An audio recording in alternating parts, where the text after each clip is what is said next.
Welcome to the Spendwise Moms channel, your homemaking resource hub. Today we're making sugar cookies for two.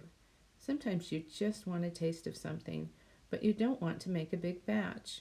You can also make them just the way you want. It doesn't take long to mix them together, and you can satisfy your craving for a yummy sugar cookie. Preheat your oven to 375 degrees. In a small or medium bowl, mix the following: 1 tablespoon of softened butter, 1½ teaspoons of shortening, and 2 tablespoons of white sugar.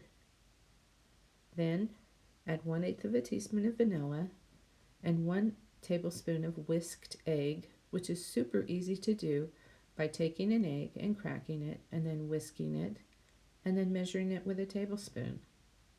In a separate bowl, like a cereal bowl, mix 5 tablespoons of flour, 1/8 teaspoon of baking powder, and 1/8 teaspoon of salt. Add the dry ingredients to the wet ingredients and mix well. You can add a little more flour if your dough is too sticky. Then get out a piece of parchment paper and place your dough on top of it. Put a piece of plastic wrap over it and roll the dough between the parchment paper and the plastic wrap. Cut out your cookies with whatever cookie cutters you want, or just use a glass if you don't have cookie cutters.